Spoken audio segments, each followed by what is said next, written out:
తప్పు చేయలేము. తప్పు చేసినా మళ్ళీ ఎప్పటికైనా ఈ రోజుగా దాచిపెట్టుకున్నా మళ్ళీ జన్మకు వచ్చి అనుభవించాల్సిందేగా. అంత అవసరమా మనకి అనేది మనకి వచ్చేసింది ఈ భావన. ఈ ధ్యానంలో అలా మన లోపల ఉన్న నరాలన్నీ అలా క్లియర్ అయిపోతాయి. మనలో ఉన్న నాడీ మండల శుద్ధి జరిగిన తర్వాత మనకి అలానే అనిపించింది. ఎక్కడ తప్పున్నా దాన్ని తీసుకోవాలి అనిపించదు. ఎందుకు మనకి అంటించుకోవటం ఎందుకు అనిపించింది. ఇంటి సమస్యలైనా సరే అంతే ఉంటుంది. ఎందుకంటే ఎంత తప్పు ఉంటే అలా ఇంట్లో అందరం కలిసిమెలిసి ఆనందంగా ఉండాలనేది తపన వచ్చింది. దాన్ని ఒక మాటకి 4 మాటలు కదిలిచ్చేసుకోవడం ఇంకా పెద్ద పెద్ద కోపతాపాలు పెరిగిపోతాయి కదా. ఆ తగ్గించడానికి ఈ ఆడవాళ్ళు ఇంట్లో ధ్యానం చేయటం వల్ల మన ఇల్లంతా ప్రశాంతంగా ఉంటుందని. ఇంట్లో గృహిణి ధ్యానం చేయటం వల్ల ఇల్లు ప్రశాంతం అయ్యేది కారణం అదే. సహనం ఓర్పు లేడీకే ఉంటుంది. ఆ భూమాతకు ఉన్నట్టు మనము ధ్యానం చేస్తే అందరిలో ప్రశాంతత. మనం ఏమీ అరవకుండా ఉన్నాం. మనమే పనులు చేస్తాక ఒక్కోసారి బాగా ఇసుక్కుంటూ ఉంటాం. ఆ ఇసుకు మనం తగ్గించుకున్నామనుకో వాళ్ళలో కూడా ప్రశాంతత వచ్చింది. వాళ్ళందరినీ ప్రశాంతత చేయడానికి మనం ఈ కారకులు అవ్వాలి. ఏ గొడవలు ఉండవు. ఈ ప్రశాంతతే ఇంట్లో దైవం. ప్రశాంతత ఉంటే అందరం బాగుండటం, ఆనందంగా ఏది చెప్పుకోవాలని చెప్పుకుంటాము.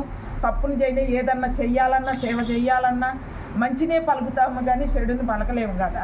అది పలకలేమని చెప్పుకోగలుగుతాం. ఒక్కళ్ళ ధ్యానం చేసినా చాలు ఇంట్లో అందరూ. ఆ ఆస్తి అనేది తరతరాలకు అందుద్ది. మనం అందించాల్సిన ఆస్తి, అసలైన ఆస్తి ఇదే. తరతరాలకు అందించాల్సిన ఆస్తి ఇదే.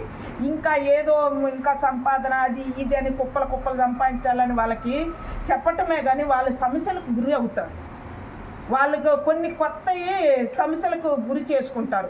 కానీ ఈ సమస్య వచ్చినప్పుడు ఈ జ్ఞానం అనేది ఉంటే ఆ సమస్యని తీర్చుకోగలుగుతాము. తీర్చుకోవడం ఒకళ్ళ 10 మందికి హెల్ప్ చేయాలనే తపన కూడా వచ్చింది. అప్పుడు వచ్చినప్పుడు వాళ్ళకు కూడా ఒక ధ్యాన మార్గంలో ఒక ప్రశాంత స్థితిలో ఉంటాం. లేకపోతే రాదు. ఈ ధ్యాన మార్గంలో ఉండోళ్ళకే వచ్చింది. లేకపోతే ఆడ ఎంత ఆస్తి ఉన్నా కూడా పోటీ పడాలనే వచ్చింది. ఆ పోటీతనం ఎక్కడ ఈ ధ్యాన స్థితిలోనే వచ్చింది. ఆ కుటుంబంలో ఎవరు ధ్యానం చేసినా వాళ్ళ పిల్లలకు కూడా అందుతుంది. అది కారణం. అదే ఇంటోళ్ళు మగవాళ్ళు చేస్తే వారసులకు అందరికి వచ్చింది అన్నట్టు లేడీ చేసుకుంటే లేడీ. కాకపోతే ప్రశాంతత వాతావరణాన్ని మార్చేది లేడీయే ఇంట్లో.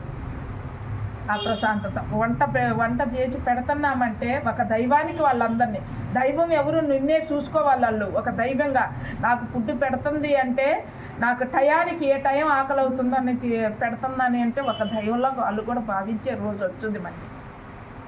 ఆ టైం కోసం మనం వెయిట్ చేయాలి. మనలో మార్పు రావాలి. వాళ్ళల్లో ఈజీగా వచ్చేసింది మార్పు. అదే రోజుకి మనకు ఏ టైంకి ఆ టైము మా జ్ఞానం కూడా అలా ఎలా ఉండాలి ఏంటి అనేది వచ్చింది.